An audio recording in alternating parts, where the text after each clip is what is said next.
Hello and welcome to Education Scotland's The Pedagogy Podcast. I'm your host, Bex Ewart, and I will be leading us through some really interesting conversations around about pedagogy with a really wide and broad spectrum of educational professionals, children and young people. This podcast came about as a response to the OECD report, which found that in order to improve the quality of outcomes for our children, practitioners and teachers need to be supported to explore their own pedagogy and their practice through a pedagogical lens. Unsurprisingly, in the early years, it's been a focus, and so there's a lot of research and policy documents and research papers around about the subject of pedagogy. But as we move through the school stages and into secondary school and further education, that reference to pedagogy drops off.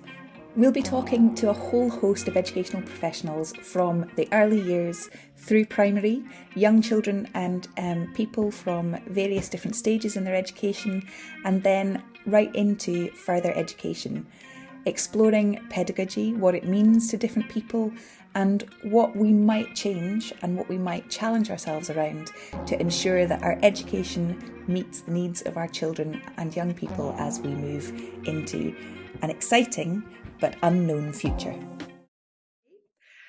Welcome everybody to this episode of Education Scotland's The Pedagogy Podcast. And we're very lucky today to be speaking with Dr Susan Outlaw. And she is the Executive Director at the Metro Deaf School in Minnesota.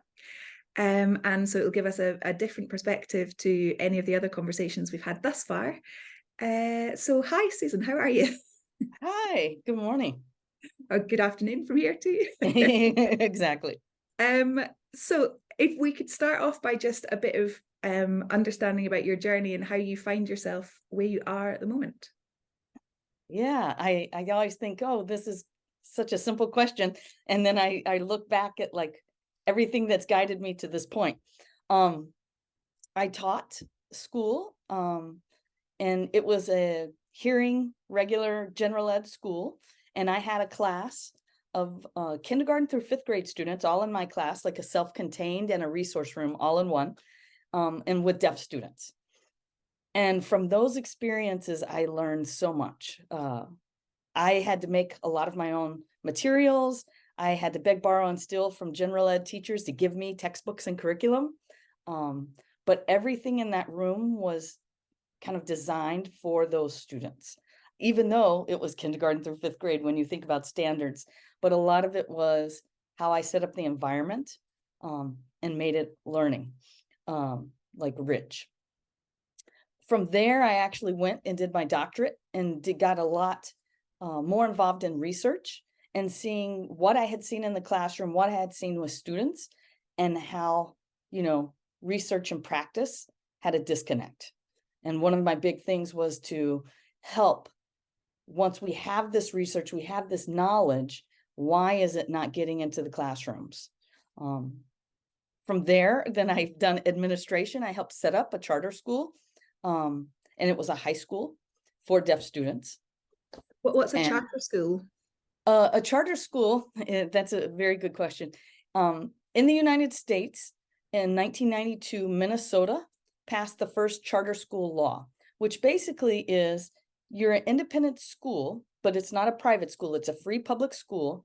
You have your own school board, so you don't fall under like a jurisdiction or a neighboring school district. So you're your own school district. And each state charter school law is different. So like one charter school in, let's say, Texas could be very different legally than what a charter school in Minnesota or in California.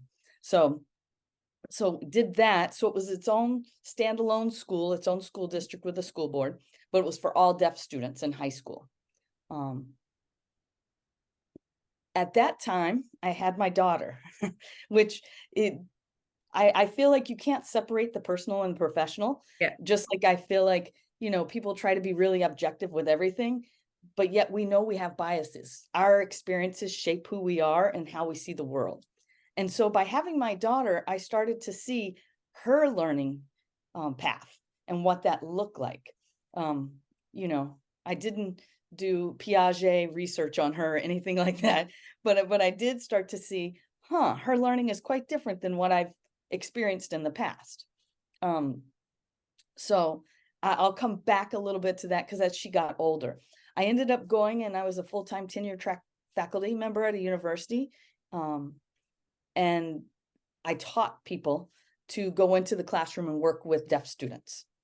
And that was a different level. I still did research at that time, but that was a different level of how I could positively impact, let's say, deaf students' lives.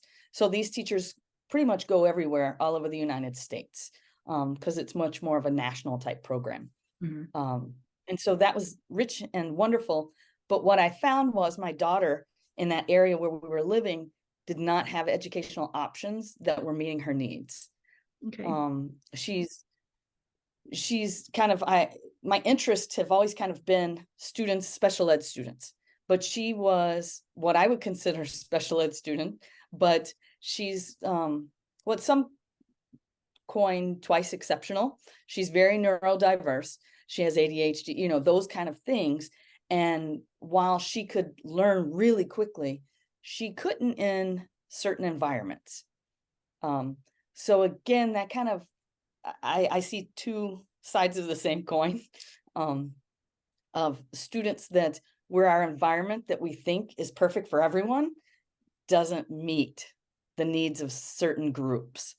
From being faculty, I came back to Minnesota because I knew there were more options, and I had her go to a specific school with other kids like herself. And then I've been admin at the school. I still have done some research. I still have a lot of collaboration with others around. But I see that direct where I have the ability to get research into the hands of practitioners. And we talk about, as in the school I'm an administrator of, Metro Deaf School, we are a charter school. So we have the ability to really change when we see needs, when we see certain groups of students, their needs not being met.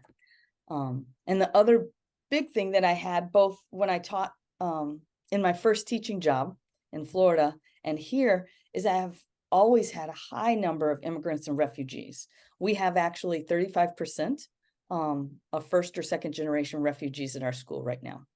Oh. So that's a unique group. And again, it's talking about what we think is perfect education for everyone may not really be meeting the needs of those other students. So yeah, I feel like I've always kind of been drawn to, how do we individualize? Yeah. Okay, that's really interesting. I really, what you're talking about in terms of getting that research into the hands of the practitioners is something that really chimes with me, particularly because I'm still studying at the moment. I've gone back to do a master's, and suddenly you realize that actually there's this huge research base, but teachers and practitioners find it difficult to get to because there's kind of many layers between that and where you are in the classroom. So yeah, I really recognize that. So you've talked a bit about individualizing and kind of making sure that education is needs-led and kind of tailored to the individual, which gives me a bit of a hint around about what your pedagogy might be. But could you expand on what the term pedagogy means to you? Yeah, I mean, again, it's not as simple as if you just Google it or look it up. I think it's really, what do you believe learning looks like? How do people learn and grow and develop? And then how do you support or foster that? I believe strongly that there's, you know, that intentional and unintentional forms of pedagogy, what we're aware of as an instructor or facilitator, and what things happen in our environment that we don't consciously think about. But I think, you know, you come into, some people really believe like teacher has all the knowledge and they impart that knowledge on a student or a pupil. You know, you have others who look at themselves as guides or facilitators. You have others who see themselves as the judge. You get the right answer or the wrong answer. And it's very, so I feel like all of that shapes what the classroom environment looks like. So that, I think, in its simplest form, what I've really been interested in is what the brain needs to learn. So it can't be in an anxious state. It can't be feeling threatened. If we're still dealing with trauma, if we're still, those things have to be addressed. So like the role of play and having your guard down and being able to feel comfortable trying things and taking risk, that's an environment that I feel like fosters learning. The challenge is that one playful learning environment may not be playful for someone else. One playful learning environment may seem a little too chaotic for a student who's neurodiverse. One environment might be wonderful for language development, but it's all spoken language and a student doesn't have access to that. And so they have one person who inputs information, but that student really has no interaction with peers. And the other thing we see sometimes with students who have unique needs or they're considered in special education is, especially in early grades, everyone's sweet and kind to them, but almost overly. It's not authentic.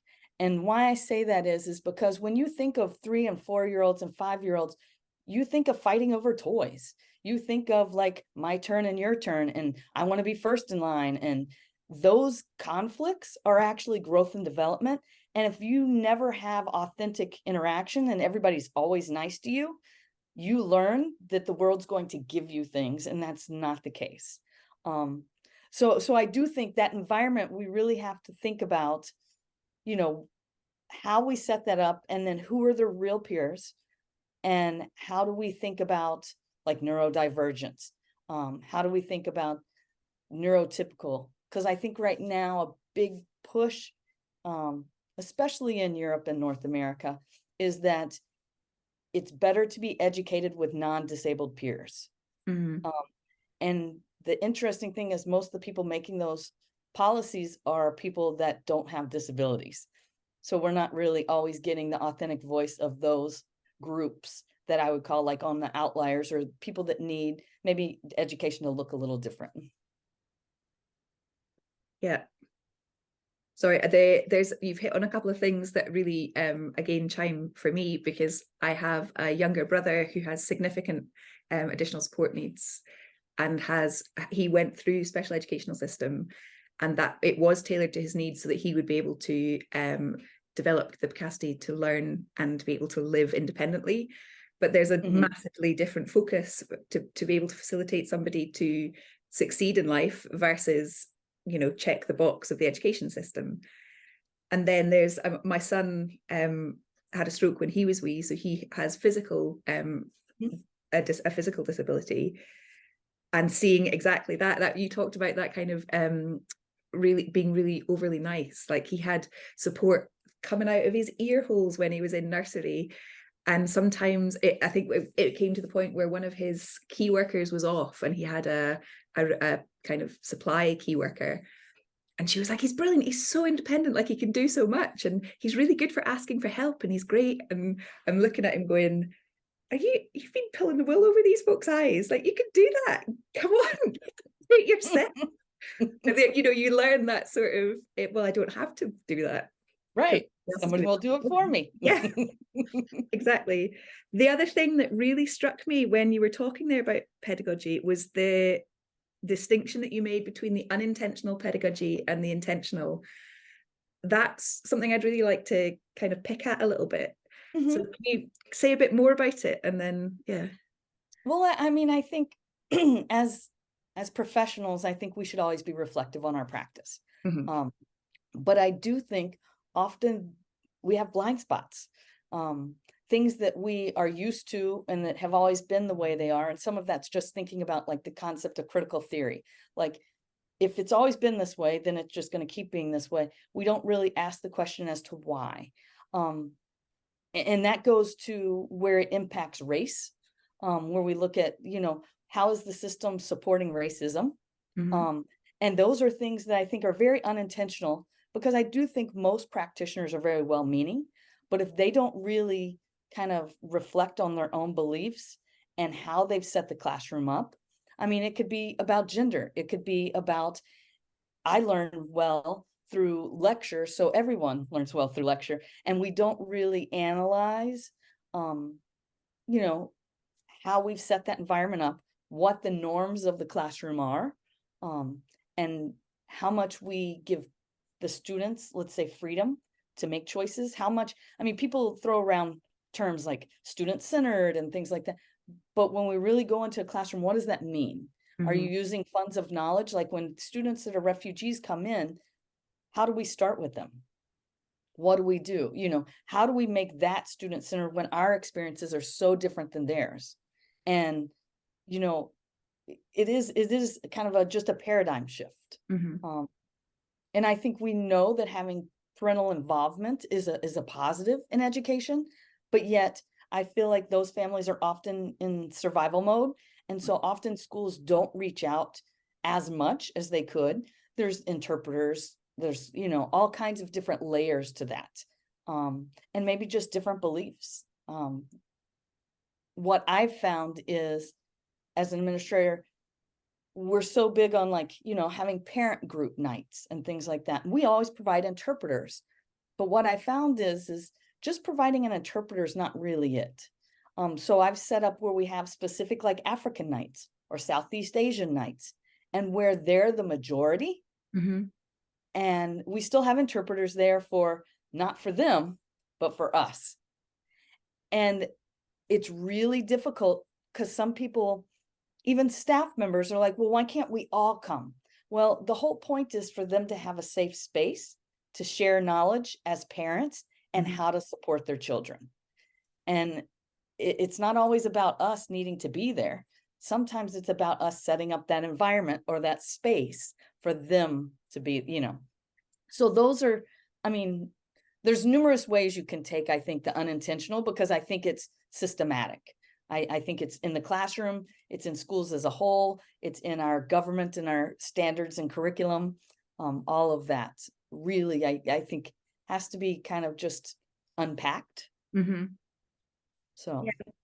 I think one of the key bits of learning for me, having gone back to study during my career, is that level of criticality. And suddenly it becomes second nature to go, hang on a second, why do we ring a bell at 10:30 and jolt everybody and then send them out 15 minutes? Why? What's that about? And so those kind of conversations. And why do we have set periods where if a student's really into learning this topic, oh no, time's done, we have to switch to something else? Yeah. So I certainly, I see what you're saying. I think it's really exciting because I was talking to Rob Houben from the Agora schools in the Netherlands a couple of weeks ago, and he was saying, you know, actually in the law in Netherlands, there's really very few things that you must do as a school.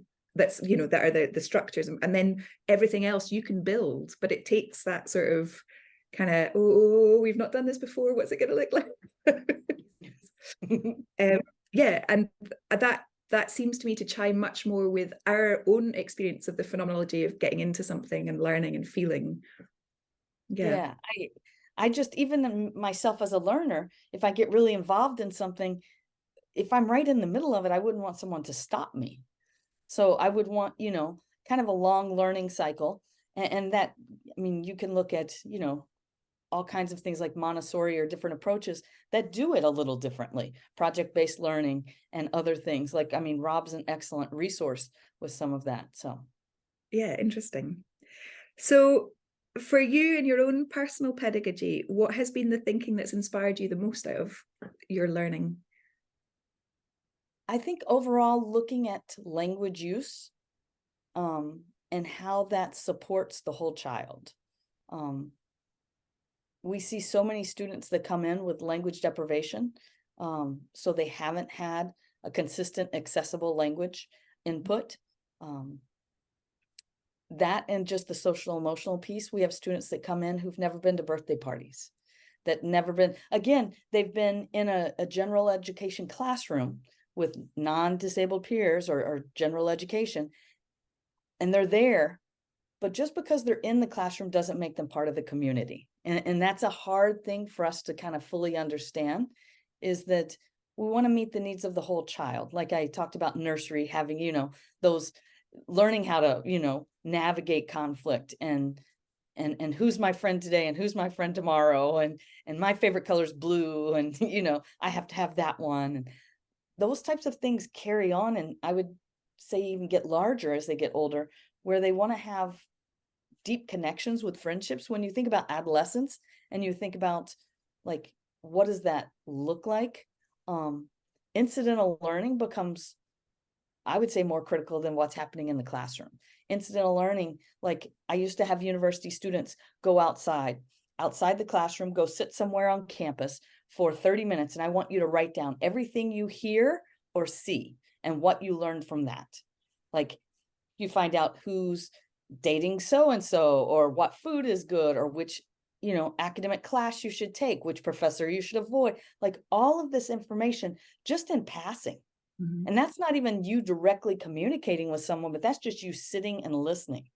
In high school, think about, going to a locker or things like that in between the change of class, all the things you learn from peers. Often that's missing for our students that aren't in an environment where they can communicate with everyone. And it's a hard thing, because I think it's just a paradigm shift for so many people, is that, you can have a lot of rigor, Mm-hmm. Even with special education classes. You Yeah. can have college-bound classes. You can have, so we have like college in the schools in our high school. We have kids who go out maybe one period a day to go and do certain special classes in a hearing environment. I see that as being really critical to the whole child. And incidental learning, I think we can't there's been research done at Rochester Institute of Technology on incidental learning with Mindy Hopper, and it really highlights how much students learn through that type of incidental learning. Just, it happens, not just in the classroom. I can see the argument for that kind of membership of a community and being part of the majority rather than potentially a solo minority. I guess the flip side of that for me is, should we not be working harder so that it's easier to communicate across those barriers rather than potentially re-entrench those barriers by keeping the communities separate? I think that's an excellent question. What I've always said is that our students, when they're young, I feel they need that language-rich environment where everybody's on that same page. As our students get older and they're really fluent and they are academically proficient, those that want to go out, I think it's a good opportunity to go out. The one thing I always tell people is that all the onus shouldn't be on the student who has a disability to match with everybody else. So everybody else should have to learn how to, work with that student. Yeah.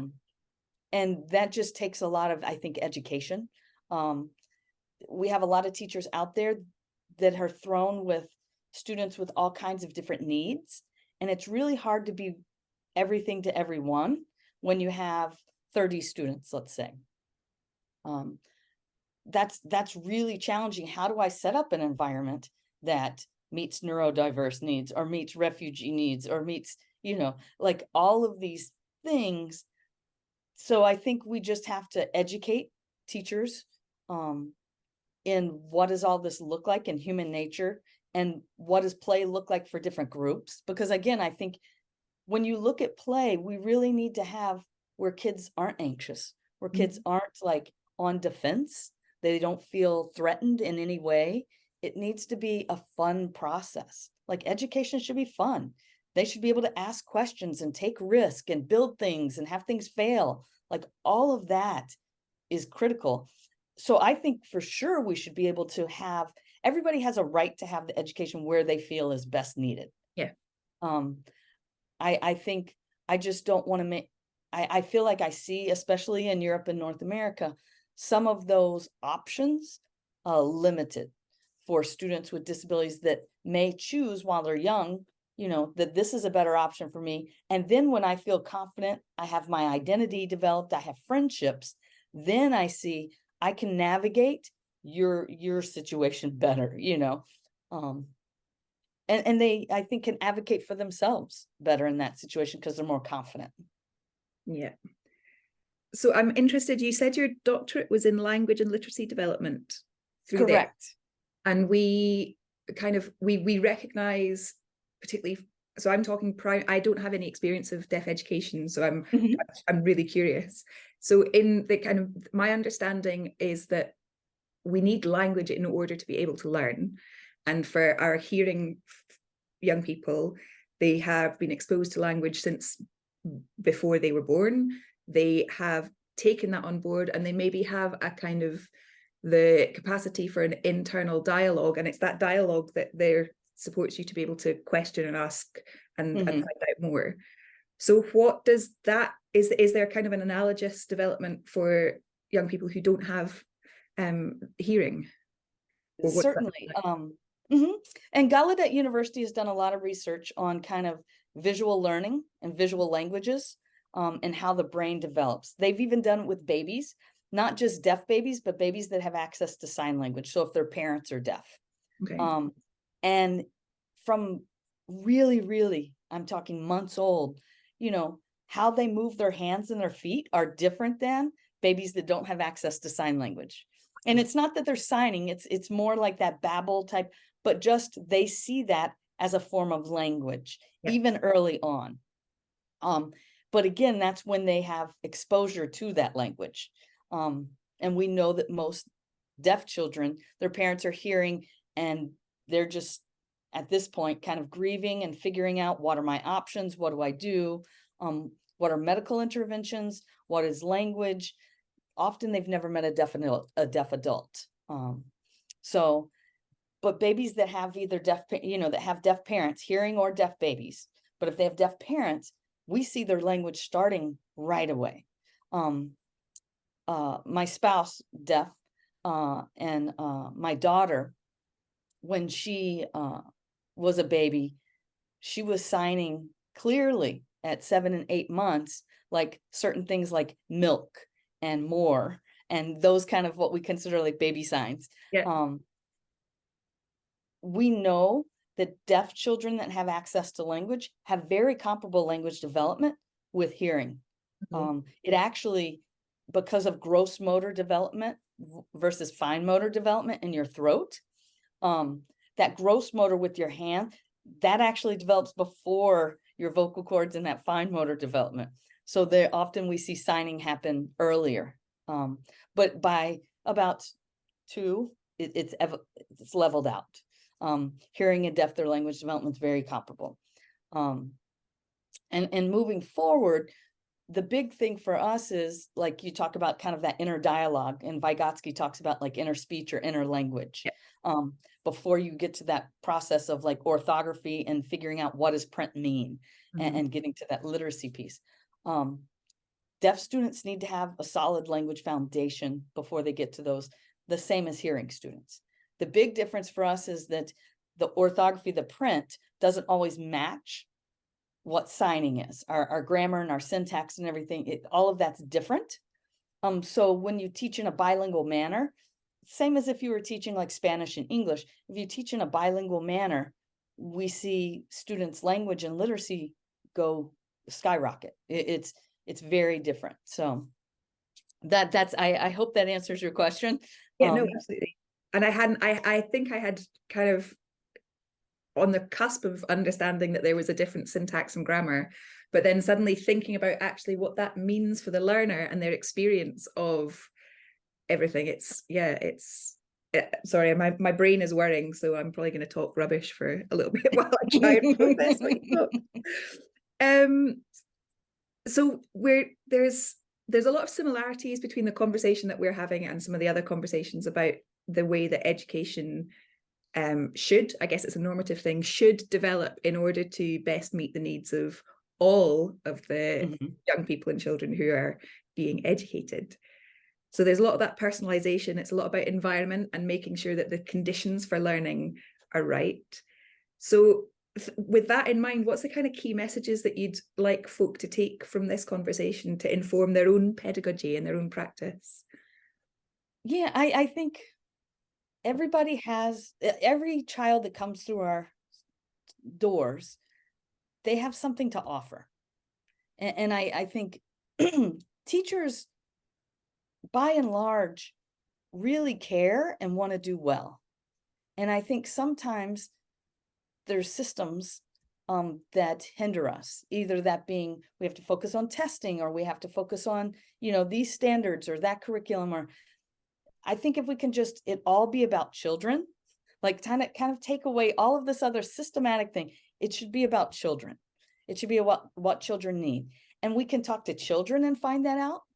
And children that maybe can't express that at that point, we can talk to families. Like, what calms them down? What helps them learn? What things are they interested in?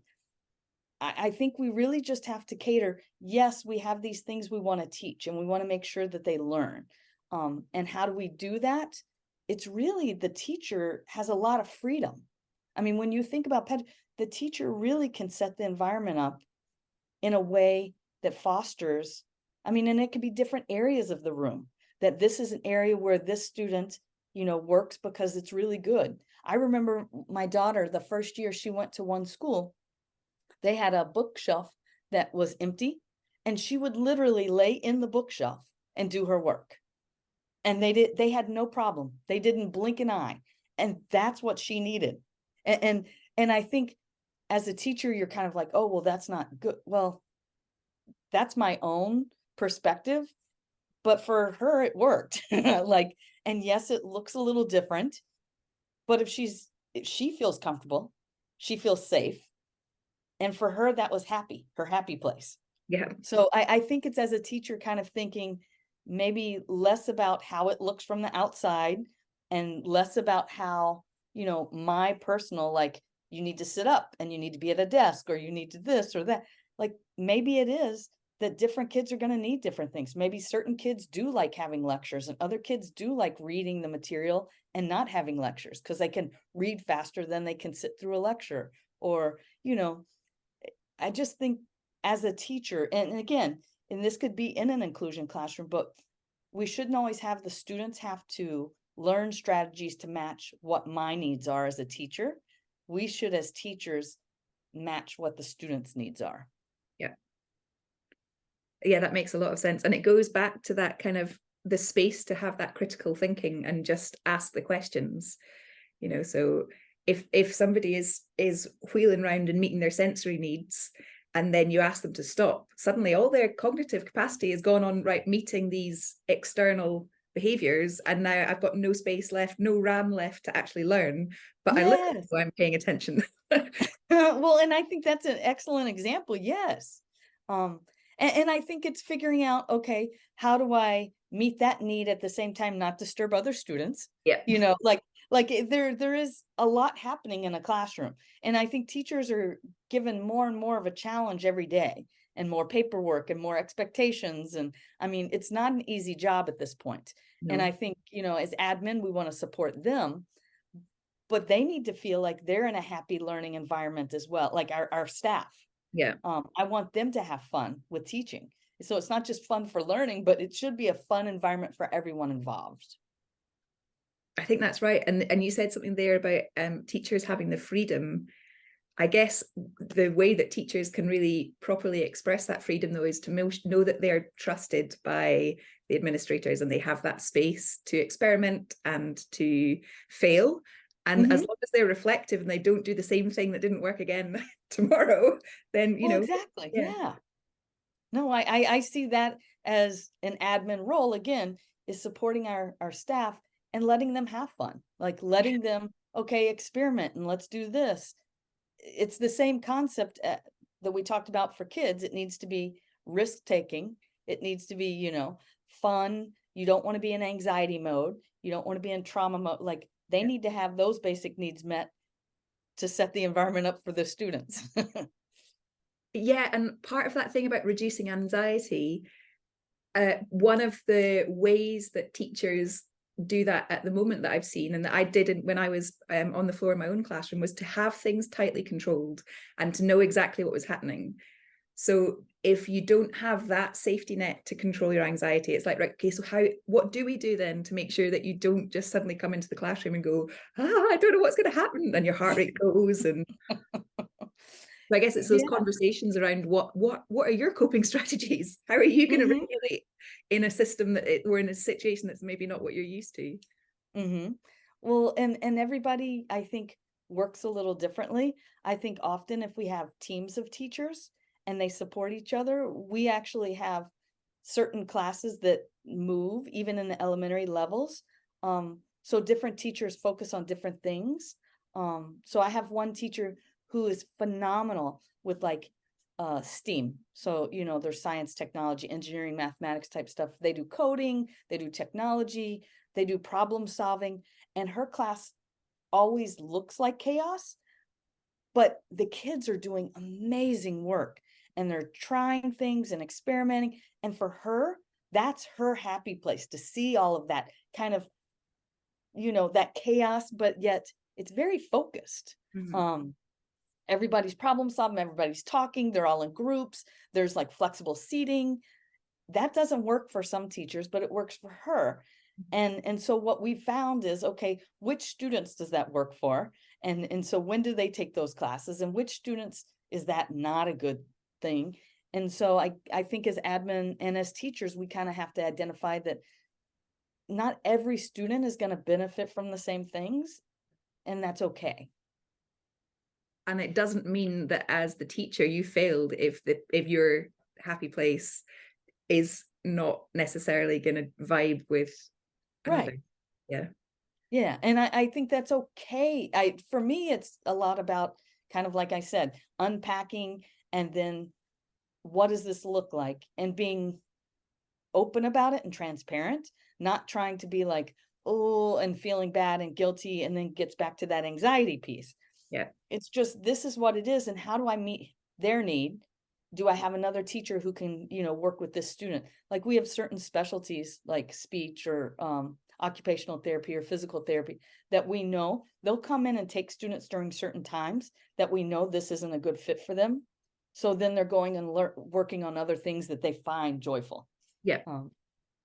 I think that part of what we're talking about goes back to right at the start. You said, because you were like, you can't separate the personal and the private, and our experiences shape who we are and how we see the world. So when you're having these conversations about practice and reflecting about that, when you're practicing with your whole self, those discussions can be quite unsettling and uncomfortable, because it's not just your professional thing, it's this whole, you're criticizing me. And it's how we develop that language of having those conversations and kind of sitting comfortably with the intellectual discomfort that might come. And sometimes as teachers, we don't have all the answers. And I think we need to be in a safe environment to tell admin, I don't know what to do in this situation. Can you help me? Like, is that training? Is that working with another mentor teacher? Is that giving me time where I can go and observe other classrooms? I think we have to feel comfortable enough to say, I don't know. Because again, if we haven't had that experience, then I don't have much to draw on. Yeah. So I might need to talk to others and learn from their experiences. Which takes the role of the admin, or in Scotland, it would be the senior leaders, kind of away from being managerial, but actually kind of facilitator and safety net. Yes. And I think paperwork is still going to be there. And yes, you still need to do all of that managerial piece. But I think from what I have heard from teachers and from, other specialists or student services, is that they need to feel supported. And so they do need to kind of, like you said, like have that safety net and know that, okay, if we don't know something, where can we find that information? Or let's try this. And if this doesn't work, we can change it. And for them to know that that's a safe space. Yeah. Which is exactly what we've talked about. Our children and young people needing this. Yes. I mean, we often don't apply what we know children need to the adults and what we know adults need. It's And funny, again, isn't it? You have the answers. yes. Well, and we know how the brain works enough at this point that it needs to be in a certain good state where it can just, where learning almost happens without having to try and learn. It's almost, where it's just acquisition, where the environment is set up in such a way that you can't help but learn. Yeah. And you're motivated. Mm-hmm. Okay, so what's next for you? You're staying as an administrator currently, or are you? Yeah. Yep. I'm still doing that. I'm doing some other fun kind of collaborations with our children's museum, with University of St. Thomas here in Minnesota, but also I received a Fulbright, so I'm going to be going to Finland for a couple of weeks and looking at their education and specifically how administrators, like how do they support teachers and how do they support students who we have guiding questions for the Fulbright program. And one of the things I'm looking at is how do we and how do Finnish education system, how do we support students who are kind of on the periphery, those outliers? So I think a lot of kind of national and global collaborations and just learning from each other, because I don't think, it's ever a one-sided thing. I think we can learn from everyone we meet. I feel like we can make a positive impact on. So that's kind of where I'm headed at this point is looking, how do we get some of that research or other practices that are happening in other places and bring it back to our students? Great. That sounds really exciting. And so, the easy bit is now done of our conversation. We've now you've got to do the hard bit, which is what are the 2 songs that are going to go on our playlist? Well, it's a good question. I don't typically follow rules, so I have 3, and you can pick which 2 you would like. No, I think we just say, you've gamed the system, you can have 3 spots. And again, I mentioned I have a teenage daughter, so there is some influence in that regard. Some of the songs she felt were very inspiring when we discussed, sounded wonderful, but I didn't feel like the language use was appropriate for such a podcast. Okay. So I went a little old school. I went with Pink, What About Us? And a lot of that is to talk about what our students need, what our refugees need, our immigrants need, and kind of like I talk about those outliers and that they need those same supports from the system. So I see that as a call, but also I think it's very inspiring to see people putting that forward. I have Cyndi Lauper, True Colors. Yeah. Which I just think talks about all of our kids, talks about everyone in our environment, really. And then last is U2, Where the Streets Have No Name. But yes, this was the hardest question of the whole thing. All of those are stonkers, and you can have 3 spots. That's fantastic. Thank you. That's been really interesting, and you've sparked a whole kind of interest for me that I'm going to go and research a little bit more about the different kind of outlying students that maybe haven't spent as much time in my thought processes as should have. So thank you very much, and thank you for your time. Oh, thank you so much. I've tried recording this wrap up about 7 or 8 times and I keep tying myself in knots, so I'm just going to go for it this time, and hopefully you'll see why I'm finding it so difficult as we go through. Talking with Susan, I found really challenging for myself and my understanding of inclusion, and thinking about that in terms of being authentic and full members of a community. Her description of the experience of a deaf child accessing a hearing setting, for example, relying upon adaptations that child can make or strategies that child can use to be able to access the community, doesn't make them a part of that community. And that, for us, I think, is the challenge when we think about inclusion. How are we co-creating and how are we negotiating that space rather than making adaptations on the fringe to be able to rely on individuals to use to access what we already have.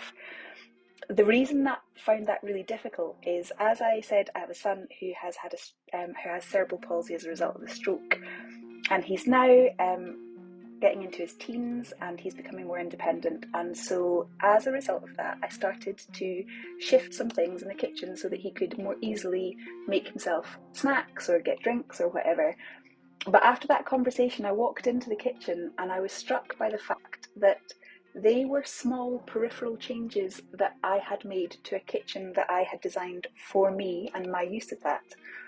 And actually, I hadn't properly sat down and designed it with my son, who has the direct experience of knowing what will help him and being able to describe and think about things in a way that I have a cognitive understanding of, but I don't live. And so that evening, everything came out the cupboards, everything came off the surfaces, and we put things back together jointly to create a space that works for both of us, rather than him having to use the kind of fringe adaptations that I had made in the knowledge that I had, safe in the knowledge I knew him inside out and it would be totally fine. That hit me hard and made me think about my approach professionally in terms of the communities that we have in our schools and our settings, and the kinds of questions that we need to ask ourselves to be able to support inclusion and to make it authentic, meaningful, and so that everyone can belong. Not that hard then, just a wee snippet to think on as you make your tea tonight. Thank you very much for listening, and if it's provoked any thoughts for you, please let us know using the hashtag #ESPedagogyPodcast. And thank you very much for listening. I'll speak to you soon. Bye.